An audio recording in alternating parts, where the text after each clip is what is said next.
नमस्कार मित्रांनो, आपल्या सर्वांचे स्वागत आहे माझ्या यूट्यूब चॅनलवर. तर आपण शिकणार आहोत शेअर मार्केटमध्ये शिका अत्यंत सोप्या भाषेत. तर चला व्हिडिओला आपण सुरुवात करूया. तर आजचा टॉपिक आपला असणार आहे पी रेशो. पी रेशो म्हणजे काय? आता हे नाव आपल्याला नवीन असेल तर काही लोकांना हे नाव जुने असं मला वाटतं. शेअर मार्केटमध्ये फंडामेंटल ॲनालिसिस करताना हे नाव वापरले जाते. आता प्रश्न पडतो, फंडामेंटल ॲनालिसिस म्हणजे काय? बऱ्याचशा लोकांना माहीत नसणार आहे की फंडामेंटल ॲनालिसिस म्हणजे काय. तर मित्रांनो, हे शब्द तुम्हाला नवीन असतील तर घाबरून जाऊ नका. शेअर मार्केटमध्ये गुंतवणूक करण्यासाठी किंवा शेअर खरेदी करण्यासाठी शेअरचा अभ्यास केला जातो. तो किती महाग आहे, किती स्वस्त आहे याचा अभ्यास म्हणजे फंडामेंटल ॲनालिसिस होय. तर मित्रांनो, अशी ही फंडामेंटल ॲनालिसिसची व्याख्या आहे. पण आता प्रश्न पडतो की व्हिडिओचं नाव तर पी रेशो आहे आणि तुम्ही फंडामेंटल ॲनालिसिसबद्दल का सांगता असं तुम्हाला वाटत असेल.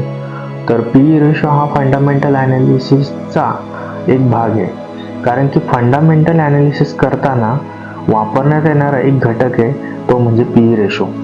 म्हणजेच पीला आपण प्राइस या नावाने ओळखतो, तर ईला आपण अर्निंग या नावाने ओळखतो. आता पी म्हणजे प्राइस म्हणजे शेअरची किंमत आणि ई म्हणजे अर्निंग म्हणजे त्याची कमाई, म्हणजे शेअरमधून झालेली जी कमाई त्याला अर्निंग असे म्हणतो. आता ह्या दोघांचं गुणोत्तर म्हणजे पी ई रेशो असं आपण म्हणतो. आता काही जण बोलतील की हे खूप गणितीय भाषा आहे, सोप्या भाषेत बोलता आणि अवघड करून सांगता. तर आता अजून सोपं करून सांगतो. त्यासाठी तुम्हाला यावे लागेल माझ्या स्क्रीनवर. तर चला मंडळी, तुम्हाला दाखवतो. स्क्रीनवर आता आपण जाऊया.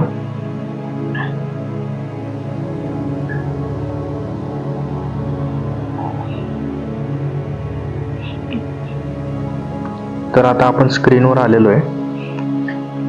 स्क्रीनवर आपण बघू शकता, याच्यावर आपण गुगलवर जायचं, screener.in सर्च करायचं. पहिल्या याच्यावर क्लिक करायचे. त्याच्यामध्ये स्क्रीनर्स ओपन होत आहेत.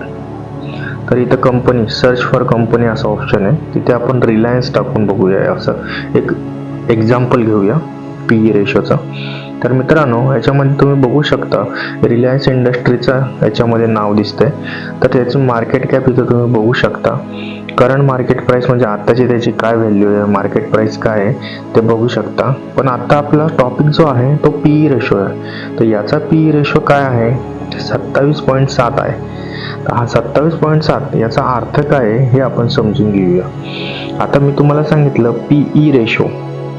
पीई रेशो, आता ह्या पी रेशो म्हणजे काय? तर याची प्राइस, जी पी आपण म्हणतो प्राइस, त्याचे भागाकार खाली अर्निंग म्हणजे पी डिवायडेड बाय ई म्हणजे प्राइस डिवायडेड बाय अर्निंग. आता ही प्राइस जर आपल्याला माहिती आहे, करंट प्राइस त्याची काय आहे 1568, पण त्याचा अर्निंग आपल्याला माहित नाहीये. मग हा पी रेशो कसा काढायचा हे आपण बघून घेऊया. प्रॉफिट अँड लॉस स्टेटमेंटमध्ये हे वेगवेगळे स्टेटमेंट्स आहेत जे तुम्हाला मी नंतर सांगेलच. याच्यामध्ये आपण इथे बघू शकतो ईपीएस नावाचं इथं ऑप्शन आहे. याच्यामध्ये आपण बघू शकतो ईपीएस म्हणजे काय? Earning per share, EPS. आता अर्निंग पर शेअर याच्यामध्ये दिसतंय, पण आपल्याला काय बघायचं आहे 2025 आणि हे पुढचं TTM. हे TTM मध्ये आपल्याला चेक करायचं आहे की त्याचं अर्निंग पर शेअर काय आहे. ईपीएस हा 61.41 आहे. आता हा 61.41 आहे अर्निंग, आणि प्राइस तर आपल्याला माहिती आहे.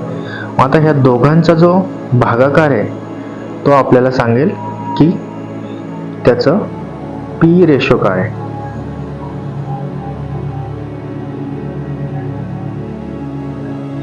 एकसष्ट धरूया आपण. तर 1568 भागिले 61 म्हणजे आता याचा पी रेशो आहे फक्त 25 रुपये. आणि आता यांनी कॅल्क्युलेशन जो केलेला आहे तो 27.7 म्हणजे ऑलमोस्ट जवळच आहे. आता हा कमी जास्त का होतो तर प्राईसनुसार होतो. याची प्राईस कधी वाढते कधी कमी होते, त्याच्यानुसार तो पी रेशो वाढतो. आता तुम्हाला 1 रुपयाचं जर प्रॉफिट मिळवायचं असेल ह्या शेअरमधून तर तुम्हाला याच्यामध्ये 25 रुपये एक्स्ट्रा द्यावे लागणार आहेत. म्हणजे कळालं का तुम्हाला?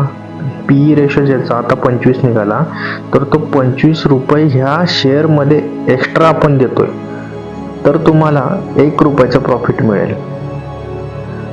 तर असंच आपण दुसरा शेअर बघूया. दुसरा शेअर एक एक्झाम्पल म्हणून बघूया. कोल इंडिया नावाचा शेअर. कोल इंडिया नावाच्या शेअरमध्ये आपण गेलो तर इथे तुम्ही बघू शकता त्याची मार्केट कॅप आणि त्याचा स्टॉकचा पी बघा 7.43 रुपये. आता कोल इंडिया नावाच्या शेअरची प्राइस तुम्ही बघितली करंट प्राइस तर ही फक्त 376 रुपये. तर काही लोक बोलतील आता 1568चा जो शेअर होता तो महाग आहे म्हणून तो खूप चांगला असू शकतो, परंतु नाही. व्हॅल्युएशन जर चेक केलं तुम्ही पी रेशो मध्ये तर 376 रुपयाचा जो शेअर तुम्ही घेशाल तो फक्त त्याचा पी रेशो 7.43 आहे. म्हणजे तुम्हाला 1 रुपये कमवायचा असेल ह्या शेअर मधून तर तुम्हाला 7च रुपये द्यावं लागतंय. हे गणित तुम्हाला कळलं पाहिजे. परंतु रिलायन्स मध्ये तुम्हाला आता सध्या 1 रुपये कमवायचा असेल तर तुम्हाला 25 रुपये द्यावे लागतात.